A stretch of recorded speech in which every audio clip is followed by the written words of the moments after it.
obrigado pela presença aqui para essa entrevista, para essa conversa que a gente vai ter. Muito bom ter a senhora aqui. E me preparando para essa conversa, eu fiquei me perguntando como poderia começar, o que perguntar primeiro. E não cheguei a uma conclusão nenhuma, então eu queria começar pelo começo, né? Pelo básico. Saber um pouco da história da senhora. Sei que a senhora nasceu no Japão, veio para o Brasil jovem, depois voltou para o Japão, mas eu queria que a senhora contasse um pouco essa história para a gente aprender um pouquinho essa trajetória, entender como é que foi até chegar finalmente a inauguração, a estreia no Blue Tree. Bom, como você disse, né, primeiro, obrigada pelo convite. Fico muito honrada de estar aqui com você hoje. E não me chama de senhora, mas de você, pra gente, já que é um bate-papo, a gente ficar mais íntimo, né? Tá ótimo. É mais gostoso, sentimos mais à vontade. Perfeito. Eu também. E uma entrevista tão importante também, né? É bom a gente ficar à vontade. Ah, sem dúvida. Bom, como você disse, né? Meus pais emigraram para o Brasil quando eu tinha 7 anos. E criança 7 anos não decide, os pais vieram, porque tinha parente aqui, que estava indo super bem. Bom, e o primeiro sentimento que eu acho que foi importante para mim quando nós chegamos é que o sentimento de responsabilidade. Porque meus pais vieram para cá sem saber nada, não sabia a língua, não sabia acho que nem conheceu a história do Brasil. E aí eu senti responsável de aprender rapidamente a língua, né, portuguesa, e aprendi, fui para a escola no dia seguinte. Então, isso foi uma experiência super importante que direcionou minha vida para sempre, né? Esse sentimento de responsabilidade de cuidar dos outros. E foi assim, né, que depois fui para... meus pais sempre investiram, como toda a família japonesa, nos estudos, né? E enfim, todo o que eu quis estudar, eles me colocaram. Então, eu tive uma formação boa, aprendi... Fui, pra você ter uma ideia, queria me preparar para ser professora de filosofia pura. E na época eles mudaram, a USP mudou lá da Maria Antônia para a cidade. E aí ficou longe, eu tinha que trabalhar e estudar. E eu queria também sustentar-me. Mas a vida não é como a gente sempre quer, né? Mas isso também tem me ajudado muito, esse gostar de filosofia, sempre investi um pouco na filosofia. Mas que eu precisava, né, também, queria trabalhar e estudar ao mesmo tempo. Me formei também, fiz curso técnico de secretariado, tinha um trabalho eu estudava também inglês para me ter um bom emprego. E então foi assim. Então, quando eu me formei, eu estava assim, eu tinha um preparo bom para poder trabalhar em hotelaria, que a hotelaria precisa não apenas de atendimento, mas precisa, naquela época ainda, a hotelaria era muito internacional, precisava saber a língua, né? Então me ajudou muito. Mas nessa época a senhora ainda não pensava em ir para a hotelaria? Ou já tinha algum... Não. Continuava o curso de filosofia. Gostava. Mas depois que me formei, mas quando o curso de filosofia mudou, a única escola que tinha as mesmas matérias que eu podia fazer o vestibular era Direito, no Largo São Francisco, que era a escola em frente à escola técnica. Prestei lá, passei e aí fiz a faculdade de Direito, que também foi muito importante. Então, e depois, eu entrei em hotelaria só depois de casada. Uhum. Quando a senhora foi para o Japão? Não, fui antes. Né, Foi antes? Fui para o Japão, né? Fui para o Japão estudar, porque eu queria conhecer as minhas raízes, conhecer a cultura japonesa e a administração japonesa, que era muito diferente da administração ocidental. Porque o Ocidente é voltado para o eu, e o Oriente é voltado para o nós, para o coletivo. Né? As pessoas só sobrevivem quando pensam em coletivo. Então, eu notava isso, porque com os meus pais, né, eles sempre pensaram no coletivo, no bairro, nas pessoas, nas empresas. Então, eu achava diferente, então fui estudar, né, a cultura japonesa e a administração japonesa. Mas depois, né, formei também na São Francisco e depois casei. Né? A gente tem aquele padrão de vida, você vai para a escola, você se forma, você casa. Algumas viram dona de casa, mas eu não virei dona de casa. No começo, fui morar no Japão e depois eu viajei muito nesse período, o que me ajudou muito na hotelaria. Quando Meu marido precisou de uma pessoa que ajudasse, que pelo menos falasse português, porque tinha os 2 hotéis, Cisa Park, junto com o sócio saiu, e o sócio aqui administrava, eu estava no Japão, ele precisava de ajuda, eu falei, então eu vou fazer um curso de hotelaria, né, no Cornell, fiz, e vim para assumir os hotéis Cisa Park aqui. Então foi assim que começou. Então, não sei se você acredita no destino, né? Sempre. Eu acho que existem opções na vida, mas se você vai por essa opção que te agrada, eu acho que o destino, eu acho que é isso, né? Podia não aceitar, porque ninguém me forçou, Sim, mas claro. eu quis, porque eu tinha viajado, eu falei, nossa, acho que se eu aprender a técnica, talvez eu consiga ajudar. E foi assim. E assumi os hotéis com diretora de marketing, e os hotéis melhoraram muito, né, a ocupação, fiz algumas mudanças muito importantes, porque eu via que naquela época a hotelaria ou era europeia, com gerentes gerais importados da Europa, ou gerentes gerais de redes internacionais estavam chegando, como Hilton, né? Então ou era mecânico, e não tinha oriental. Oriental ainda não tinha nenhuma hotelaria muito bem formada na época. E como eu conhecia muito a cultura japonesa, porque o serviço no Japão é assim, servir a Deus mesmo, é serviço, né? Porque era uma cultura, uma tradição de samurais, né? Que isso era reverenciado. Mas eu via que o brasileiro tem uma coisa que nenhuma outra nacionalidade tinha, que é o acolhimento, que é diferente de você servir. O acolhimento é uma coisa muito mais interno, espiritual. E então eu falei, nossa, a gente precisa profissionalizar isso. E foi assim que comecei. Os hotéis tiveram sucesso com algumas mudanças que eu fiz, que primeiro, investi muito em serviço, muito. Já o Cisa Park já era conhecido por ser bom serviço, investi ainda mais, trazer aquela coisa do toque realmente humano e sob o olhar do cliente. Eu sempre tive muito mais olhar do cliente, porque como eu viajava, eu entendi que o cliente é que realmente dita as normas dentro de um hotel, qual a direção que você tem que ir. E não a gente empacotar o cliente dentro daquilo que a gente forma como hotel. E foi assim que eu criei. Falei, nossa, comida japonesa é saudável, está crescendo, vou fazer o melhor restaurante japonês do Brasil. E foi aí que eu criei o restaurante japonês, que na época ainda era muito novidade, estava começando, só tinha na Liberdade alguns restaurantes. Eu trouxe também o conceito que na época ainda das mulheres trabalharem, né, no turismo. Tinha algumas atividades e eu via que as mulheres hospedadas no hotel sentiam-se incomodadas porque eram maioria homens e ficavam incomodadas de comer no restaurante, no bar e tal. Hoje é comum, mas naquela época não era. Sim. Então eu criei o papel de guest relations, eram meninas jovens que acompanhavam e ouviam as mulheres para colocá-las sentindo-se confortáveis dentro do hotel. E foi muito interessante, até rapidinho, contar um episódio para você ver na época. Eu falei, olha, vocês têm que ouvir as mulheres, têm que ajudar as mulheres. E aí, um dia, tinha uma hóspede, vice-presidente de um banco americano. Você pensa, né, nossa, você cuida dela. E aí, eu perguntei para Guest Relations, eu falei, e aí, a nossa hóspede está indo bem? Ela disse, não, eu estou resolvendo todos os problemas dela. Inclusive, ela estava com um problema de casamento, não sabia se ia divorciar, o que fazia. Eu falei, E ela falou, então, eu fui resolver o problema dela. Eu falei, como você foi resolver? Falou, eu levei ela para um cartomante. Olha, você vê o que é coisa de brasileira. Imagina, em nenhuma nacionalidade, por mais que a Guest Relations, mesmo no Japão, conhecesse, que no Japão isso é muito comum, conhecesse uma cartomante, não faria isso com a hóspede. Ele falou, não, eu relevei.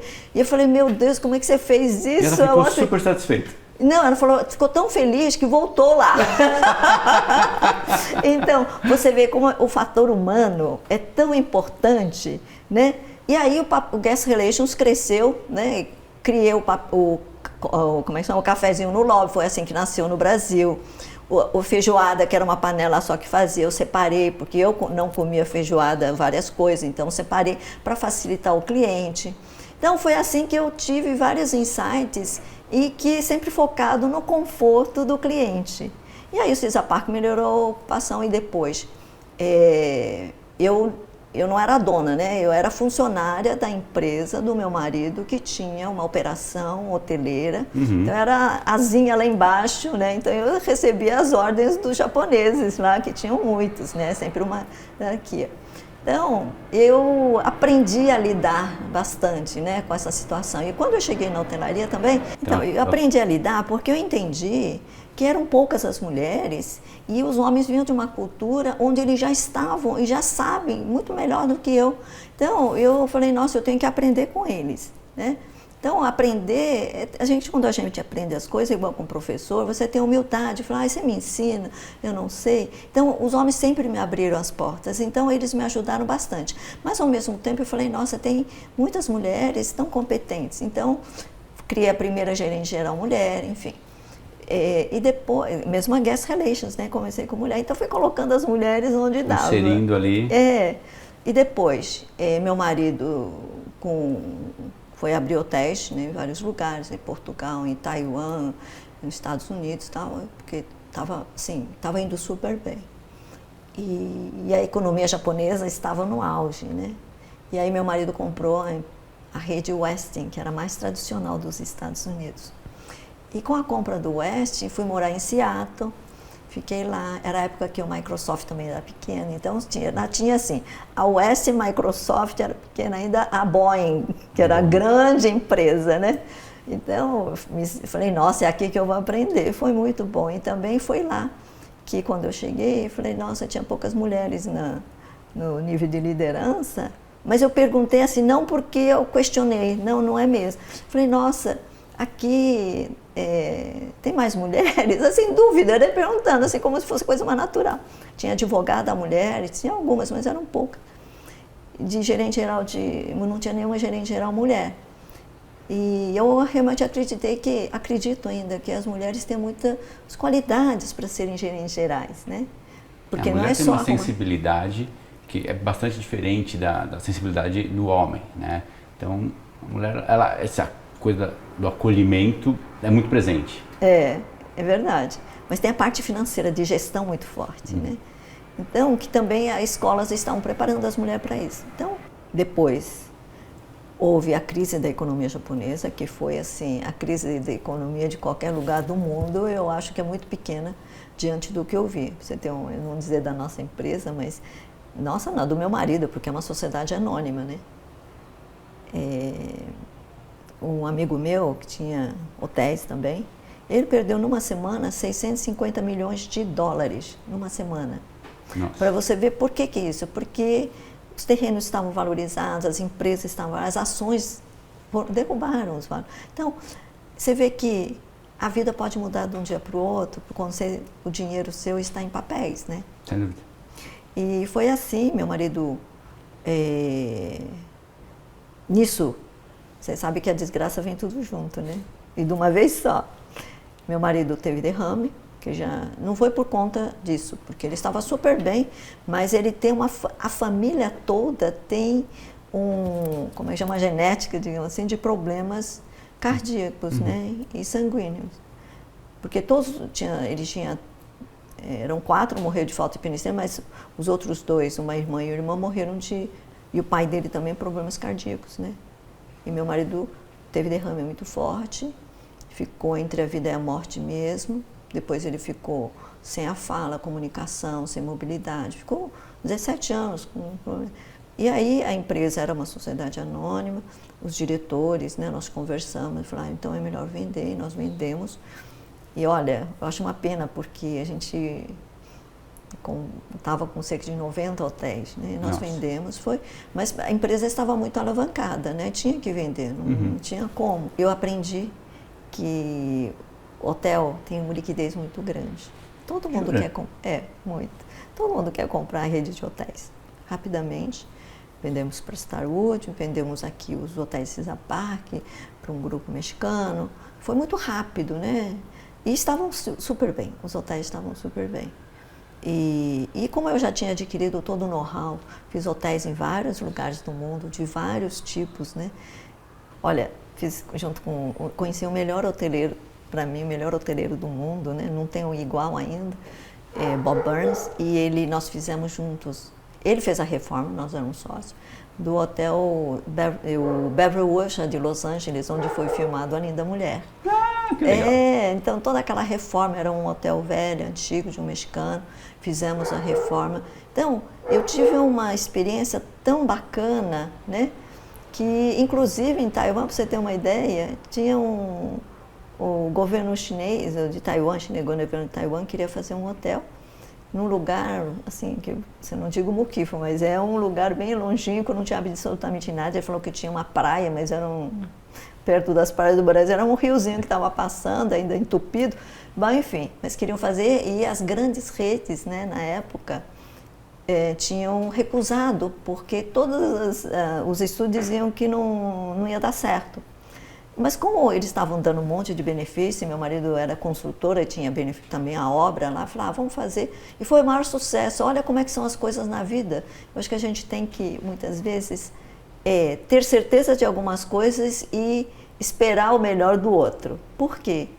Porque ele foi um sucesso porque na época os jovens não podiam sair ainda por conta do dólar, por conta do dinheiro. E aí foi um sucesso, né? Então, é assim, então eu acho que hotelaria me ensinou muito que hotelaria tem, assim, muito charme, todo mundo gosta muito, né, de estar em hotel, era um negócio super bacana.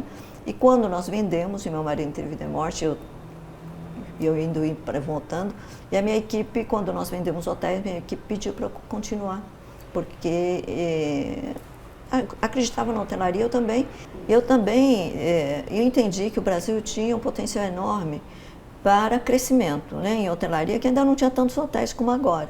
E eu queria fazer aquele meu sonho, né, de uma hotelaria, que serviço independe do padrão. Sim. Hotelaria é hospitalidade, e que tem que ser acolhido com aquele acolhimento do brasileiro. O brasileiro fortalecer aquilo que ele tem de bom. Acolhimento, né? Você conversa uma hora, já te chama para aniversário. Não, é verdade. Isso só o brasileiro tem. Então eu falei, eu acredito que o Brasil pode ser o melhor destino sem ser luxuoso, né? Você pode ter hotéis de luxo, você pode fazer tanto luxo como não luxo, mas todo ter uma essência brasileira em hospitalidade. Então foi assim que eu comecei a Blue Tree, que a Blue Tree é a tradução do meu nome, né? AOC. AOC significa árvore azul, né? Isso. Exato. Então tudo muito simples. Você vê que na minha vida tudo é muito simples. Não deu para fazer São Francisco, fui para São Francisco porque não dá para fazer filosofia, né? Vender os hotéis, então vamos fazer o outro. Mas sempre tem assim, tem que buscar um significado, assim, não tão difícil como um significado, mas buscar alguma coisa que te motive a perseguir uma coisa com muita paixão. Então foi assim que eu criei a Blue Tree. E nisso já são 25 anos, 2022 se completa 25 anos. Nossa, o tempo voa, né? Passa rápido, né? Muito rápido. Os filhos já cresceram, nem parece que já tem a idade que tem. Mas nasceu o Blue Tree e nesses 25 anos, o que mudou? Assim, hoje, vamos voltar um pouquinho, assim, como é que está o Blue Tree? Quantos hotéis tem? Né, quantas unidades? Se a senhora puder falar um pouco de faturamento, ocupação, como é que está a rede Blue Tree aqui no Brasil? Nós somos um grupo, nós temos a parte da hotelaria, temos a parte de distribuição de reservas, temos a parte de restaurantes e eventos, né? Então, acho que é isso. E dentro da hotelaria tem outras ramificações, mas é tudo interligado. Por que eu fui criando? Acho que é mais interessante eu te contar isso. Porque a hotelaria tem uma peculiaridade onde a gente ganha, assim, que não tem custo, né? É o apartamento. Uhum. E eu não preciso de uma equipe muito grande, é a equipe mais da operação de apartamentos. Quando você tem também a equipe para alimentos e bebidas, você tem que comprar salsinha, nota fiscal de salsinha, tem uma série de coisas, coisa de muita burocracia, né? Então, é um negócio diferente. E tem hotéis que tem espaço de eventos grandes, precisa de um chefe melhor, outros não, enfim. Então, eu montei uma estrutura separada de alimentos e bebidas, então, de gastronomia, que chama-se Noa Gastronomia. E nós temos espaço de eventos, ali o Villa Blue Tree, que é um espaço que até comporta 5.000 pessoas, o espaço inteiro, né? Para finais de ano. Então, um espaço muito grande. E recentemente também fizemos uma parceria com um espaço muito bacana, lá perto do Vila também. Então, e nós temos também o que é uma coisa muito importante, que eu estou muito apaixonada, que é a parte que a gente chama de CP representação. Não sei se vocês sabem, a hotelaria no Brasil tem as redes, está muito polarizado, né? Tem as redes e os hotéis privados, particulares, principalmente de famílias. E aí, quando você tem uma rede, você tem uma série de serviços compartilhados que no final sai custo menor. Agora, para hotéis menores, é um custo muito grande, né? E aí, que é uma grande massa do Brasil. E se você quer melhorar a hotelaria do Brasil, você tem que ajudar quem não está nas redes, né? E quer administrar sozinho o seu hotel. Se você tiver um hotel, com certeza você vai querer. Se não é apenas só para você ganhar dinheiro, porque é uma coisa que você gosta, você vai. Eu tenho amigos que se aposentam e montaram hotéis, né? E agora pergunta como é que faz. Como é que faz o ponto mais importante? Como é que você fica visível? Como é que hoje em dia, nós trabalhamos com canais de distribuição, que são 200, 250, são muitos canais de distribuição e aumentando sempre. Cada especificidade de segmento, etc.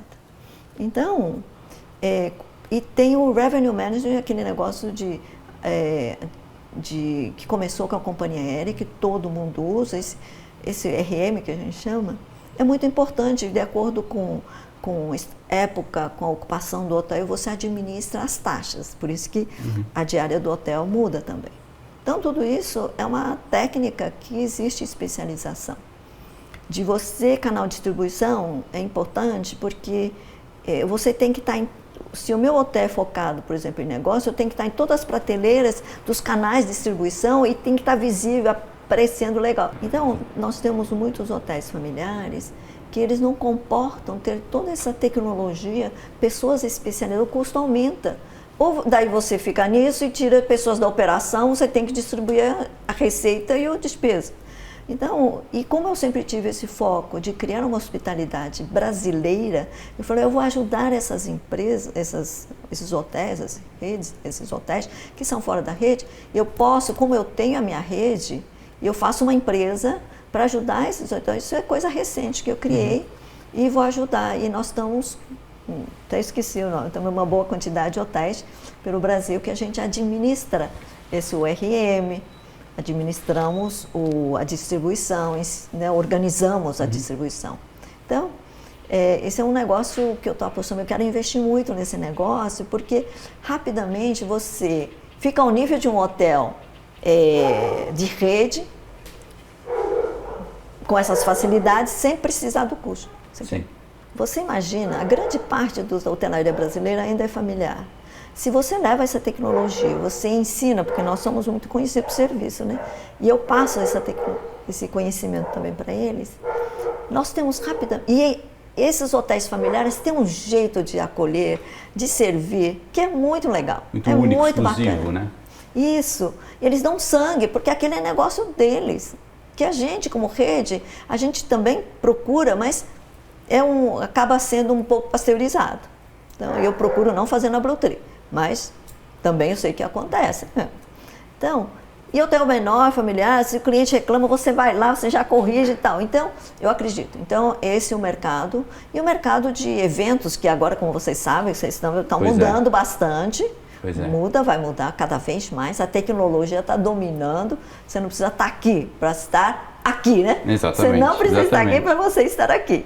Então, tudo isso está mudando. Então, isso tudo é uma coisa que para mim é fascinante, entendeu? Não que eu entenda a tecnologia. Então, uma coisa que a gente está fazendo muito, né? Acho que todo mundo me pergunta, o que você vai investir? Eu vou investir muito na tecnologia. Não sei se você sabe, a Bluter foi a primeira rede, hotel, acho que no Brasil, a rede, né, hoteleira, hotel no Brasil, que introduziu check-in por reconhecimento facial. Olha só. Por quê? Porque eu via que a coisa mais chata é fazer check-in, né? Poxa, eu mesmo chego nos hotéis e fico esperando, a coisa mais chata. Tem, inclusive, algumas agências de turismo, né, que compram, que organizam para você a sua viagem, elas vendem como um benefício. Olha, não, o seu check-in já vai estar feito quando você chegar, porque realmente é uma coisa desgastante. Pega a fila, dá o passaporte, documento, coisa do tipo. É algo que... o check-in é um processo chato de se fazer. Chato. Mas é desnecessário. Não, é desnecessário para a gente, né? É necessário para o hotel. Sim, exato. Exatamente. É isso que eu falo. Porque coisas que são desnecessárias para o... A gente tem que estar olhando porque é desnecessário, que é chato, que é tomar tempo, né? Eu adoro a palavra poupar tempo. Eu acho que é o que a gente pode poupar de tempo para o cliente, porque o cliente está lá para aproveitar ao máximo, né? Não para fazer o check-in. Bom, enfim. Então foi isso. Então nós vamos investir bastante em como a tecnologia pode ajudar, facilitar a vida, ser melhor para o cliente e também para a nossa equipe. Que ser bom para o cliente, com certeza tem que ser melhor para a nossa equipe, porque senão eles não vão aplicar. E uma coisa interessante que com a pandemia, antes os clientes também não estão muito acostumados, que você faz o pré-check-in, não estão muito acostumados, não estavam acostumados. Com a pandemia, nossa, todo mundo já queria fazer porque não queria passar na recepção. E a gente também... menos para você ver.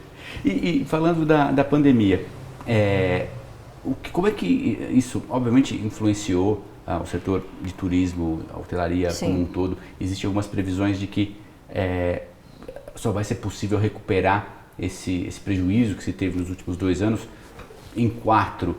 É mais ou menos isso que se imagina? O que se perdeu, perdeu, né? Sim, exato. Passou, então, não tem mais. Então a recuperação daqui... patamares voltar ao patamar, olha... Esse ano queremos faturar, acho que acima de 2019. A previsão é essa. Já 2022. 2022, 2020 tivemos hotéis fechados, vários hotéis fechados. 2021 já melhorou a partir, de setembro. Julho começou a melhorar, mas... Foi um boom, né? A partir de agosto, setembro, outubro, novembro, foi ótimo. Enfim.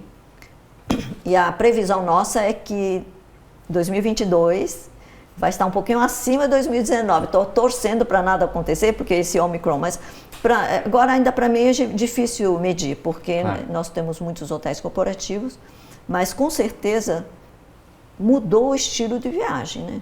As pessoas... Era isso que eu ia perguntar, o comportamento tanto do hotel que presta o serviço, mas principalmente do hóspede, houve uma mudança de comportamento do que ele passou a exigir, a querer?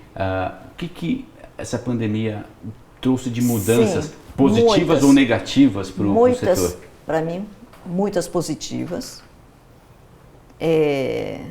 Por exemplo, o cliente está mais exigente com relação à limpeza, segurança sanitária, por enquanto. A gente espera que a memória dure, né?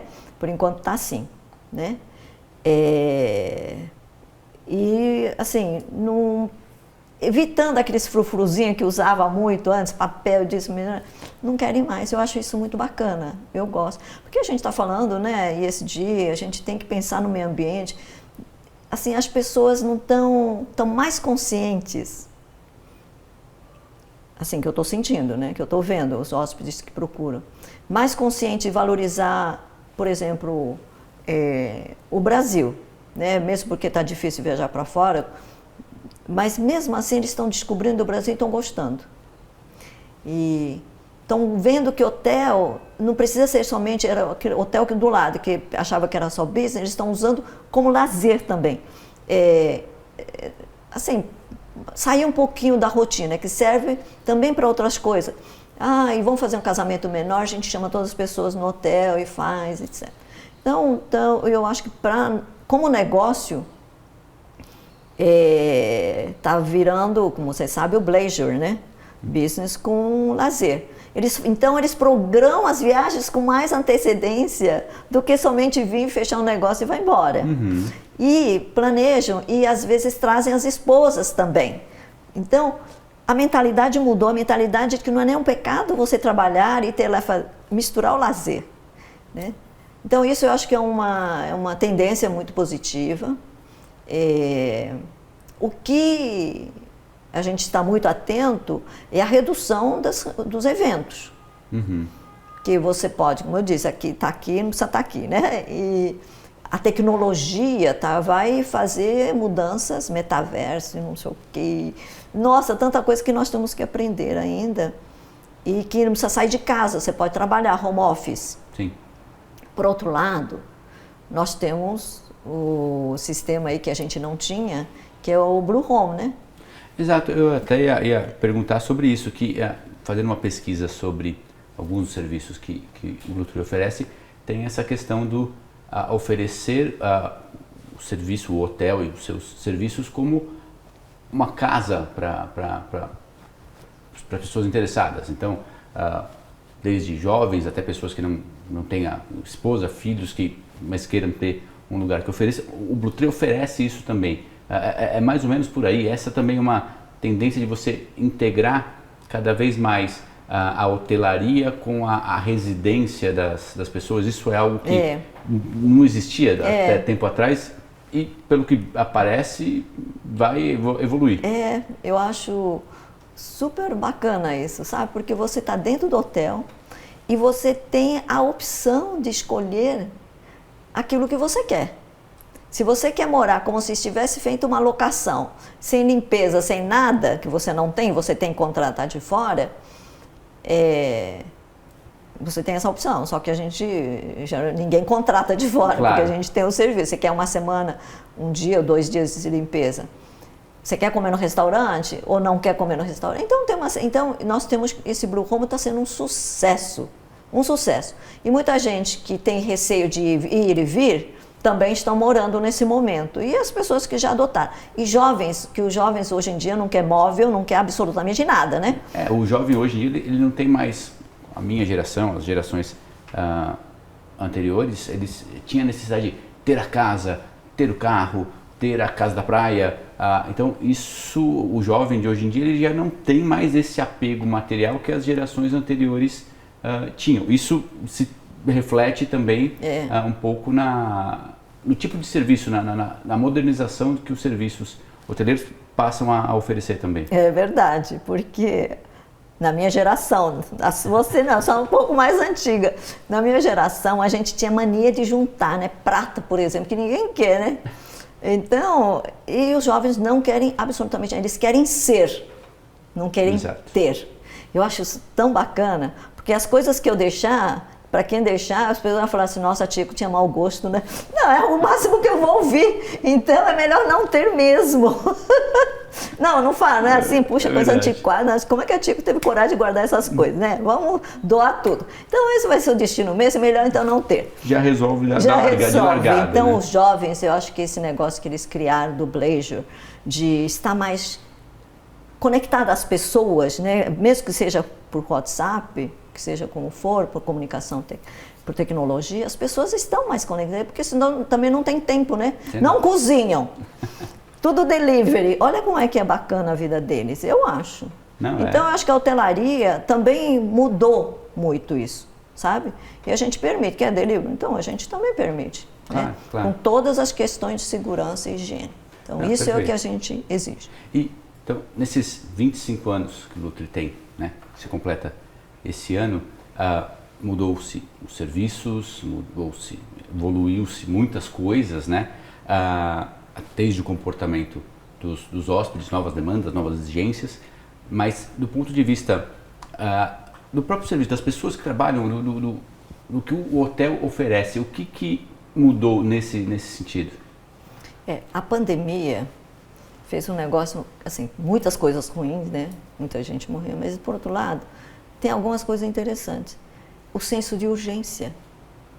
A gente não tem senso de urgência hoje? Muito senso de urgência, porque com a pandemia a gente teve que pensar muito rápido, pensar muito bem, pensar rápido, profundo e fazer, né? Então, coisa que a gente não fazia antes. Então, eu acho isso muito importante. A gente fez protocolos de segurança rapidamente, com consultores, com médicos, tudo, né? E a atenção de treinar as pessoas rapidamente para fazer isso, mudou muita coisa. Mudou, operacionalmente mudou, mas olha como é bacana. E eu descobri que o brasileiro também tem essa capacidade rápida. Ele tem muito do acolher. Se adapta rápido a uma mudança. Ele não fala, isso não é meu, né? Isso tem um negócio muito legal, ele assume rápido. Então a gente teve isso. Não só isso, gestão de risco, né? A gente tinha que manter os hotéis mesmo fechados, assim, operando. Tinha que pagar funcionário e tal, não sei o quê. Então, tudo isso, fazer tudo ao mesmo tempo, muito rápido, e as pessoas fizeram. E apesar de que a gente tem na nossa empresa, eu tenho a gestão de risco muito forte, porque eu passei pela situação do meu marido. De um dia para o outro, a sua situação pode mudar. Então, a gestão de riscos financeiros, da operação é muito grande, nossos contratos, etc. Então, e aí eu descobri que a nossa equipe correspondeu de uma forma tão bacana, e olha que coisa bacana, que até saiu no exame aí como uma das ações mais inovadoras, e olha, não fui eu, foi a nossa equipe. Eles colocaram no nosso site para disponibilizar para os hotéis familiares, hotéis menores, que não teriam condições de criar esses protocolos com a velocidade que a gente poderia, porque a gente tem uma série de ferramentas e tal. Claro. E olha aqui, eles fizeram, e foi premiado como uma das ações mais inovadoras. Eu fiquei tão feliz. Então, investir em pessoas é a melhor coisa que a gente faz. Né? Porque a gente está falando muito de tecnologia. Esse ponto, para mim, é tão importante que eu aprendi cada vez mais na pandemia. Eu fico muito emocionada porque, infelizmente, a gente também teve que dispensar, né, pessoas. Na época, o hotel estava fechado. Mas sabe que a gente sempre investiu no treinamento da equipe, né, de eles serem empreendedores, de treinar mesmo, de servir assim, que a gente chama de cuidar, né? A gente chama de servir, de cuidar de pessoas e tal. Foram tão rapidamente absorvidos em outras, porque a hotelaria estava fechada, né? Em outros negócios, em outros da economia. Olha que bacana, rapidamente. Então, isso eu falo, puxa, a gente não treina, é como os filhos, a gente não treina, né, pra gente, a gente treina para a vida deles. Sem dúvida. Então, isso foi um negócio super bacana, que, mesmo porque eles fizeram coisa. E outra coisa que eu quero continuar investindo muito nisso, nas pessoas, porque a gente tem a tendência de acompanhar muito o investimento em tecnologia, né? A gente também quer estar em frente, porque senão eu estou para trás, né? Claro. Isso é só atualização, não é? Investir em tecnologia é você se atualizar para a vida moderna. Mas eu acho que quando você... Eu posso usar uma... Assim, você vai entender bem.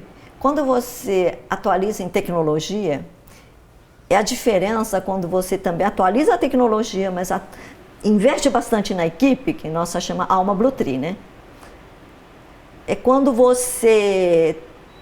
eu te ofereço um bicho de pelúcia ou te ofereço uma pessoa, ou um cachorro. Seja um pet, né? Não vou falar pessoa, você tem entre você ter um cachorro de pelúcia, você ter um cachorrinho de verdade, não existe uma diferença? Sem dúvida, sem dúvida. É isso. É a diferença entre ter uma pessoa e a tecnologia atualizada ali. Isso. Então, eu quero que a nossa equipe tenha isso, de dar esse conforto, né? Porque a tecnologia vai fazer muita coisa no nosso lugar. Mas se a pessoa precisar de algum suporte, alguma coisa, ter alguém ali sempre para atender, ajudar, dar esse suporte que ela precisa. Isso, como aquela senhora lá, né? Da a cartomante que precise de um cartomante, um marido, ou não, que se separe de uma vez e que seja melhor sozinha. Não é. Então eu acho que é uma coisa muito importante, é o fator humano, né? O contato humano vai ser... O que é isso? Eu quero que a nossa equipe realmente absorva isso, eu quero treinar para isso. Esse vai ser o nosso grande investimento, tecnologia e investir nas pessoas, que eu aprendi na pandemia isso. Que isso é um patrimônio tão importante para o país. Sem dúvida. Né? E com os 25 anos do Blue Tree nesse ano, como é que a senhora vê os próximos 5, 10, 15, até os 25, mas vamos por partes. Como é que a senhora vê no médio prazo, no longo prazo, onde o Blue Tree quer estar? Crescer o número de hotéis, ir para outros países? Qual que é o plano que a senhora imagina que vai ser executado? Eu quero que os outros venham para o Brasil. Né? Porque o Brasil é um país ainda com muito espaço para a hotelaria, não digo São Paulo e Rio de Janeiro, mas o Brasil todo tem muito, né? Então, eu acho que o Brasil é um foco muito importante para mim.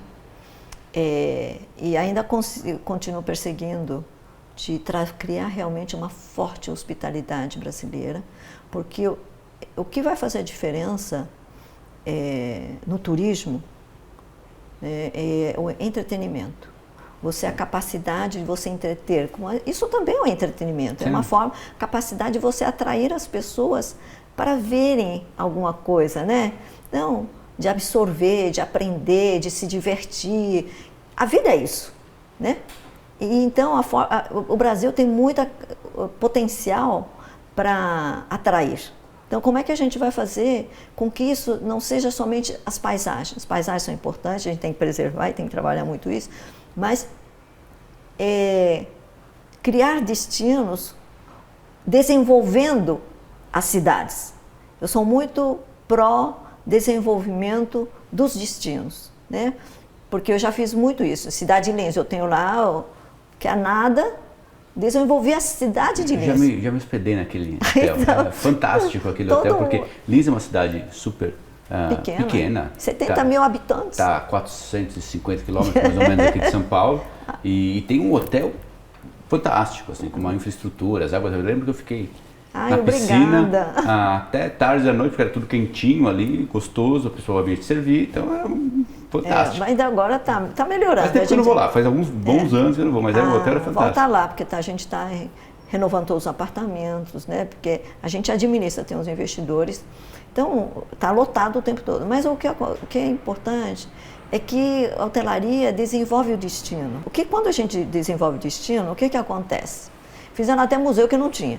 Você forma escola, forma hospital, forma pessoas, né? Então, desenvolver destino é isso, você cria novos núcleos de negócios. Sem dúvida. Então, que vão, gera de uma emprego. certa forma, se interligar ali com a rede que está ali, seja o prestador de serviço, seja o mecânico dos carros que eventualmente vão quebrar do hóspede, que precisa ter o atendimento, enfim, você acaba movimentando toda uma cadeia. E quando começa um negócio, outros negócios vão crescendo também, fizeram mais hotéis lá. Então, é isso. Eu acho que o Brasil tem muita oportunidade para isso.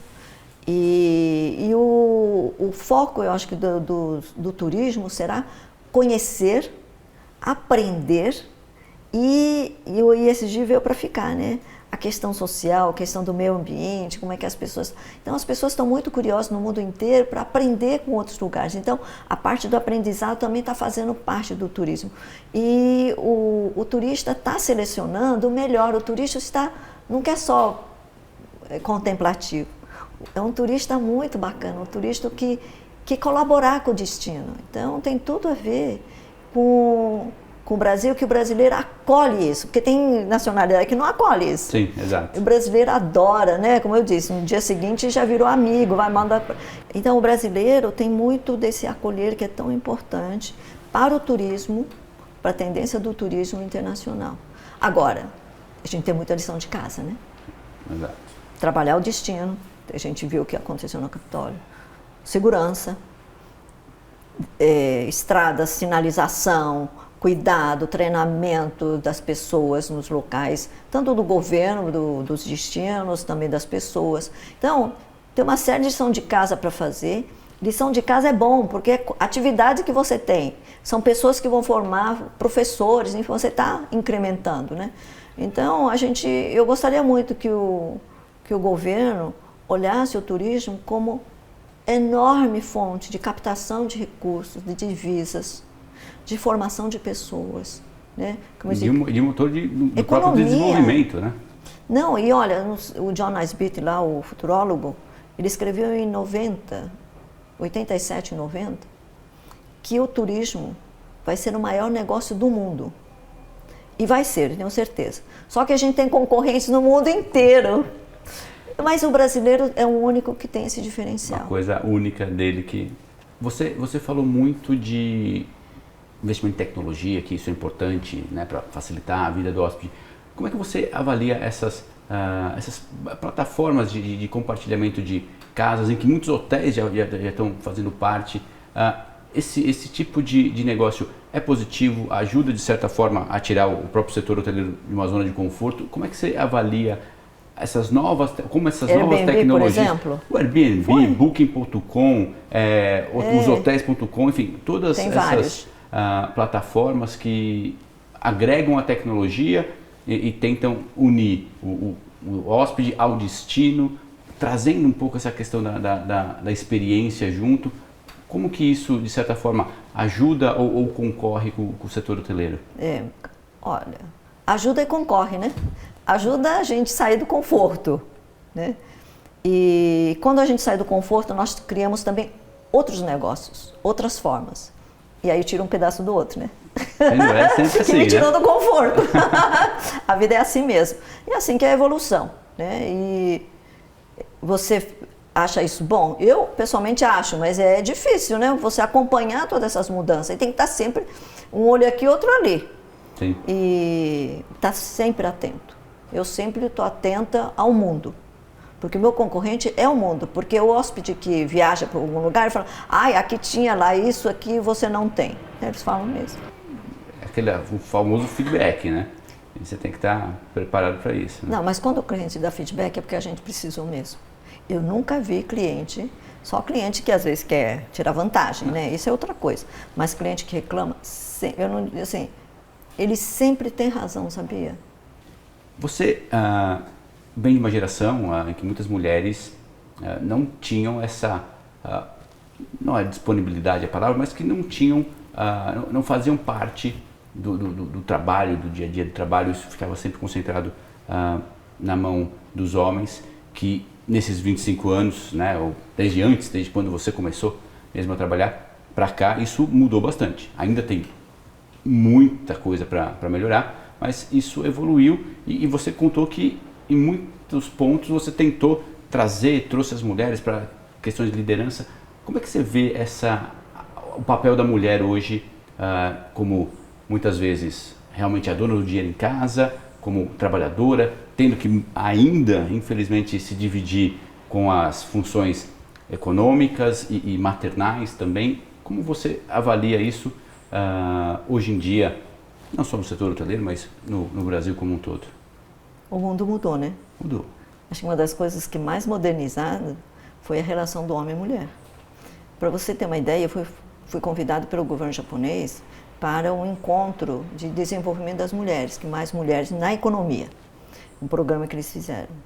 E ali vi o governo japonês ensinando os homens a amamentar os filhos. Como é que dá a mamadeira, como é que troca a fralda. Então imagina no Japão que nunca tinha acontecido isso. Que tem uma cultura, sempre foi muito separado os papéis ali. Sim. Né? Agora com a pandemia, os homens sentiram muito de perto o trabalho que é cuidar de casa. Então, naturalmente, foram se dividindo, compartilhando. Sim. Então, eu acho que a pandemia, um dos benefícios, foi muito bacana. E eu mesmo, que eu sempre trabalhei fora, eu nunca fazia muita coisa em casa, eu vejo como o trabalho de casa é chato.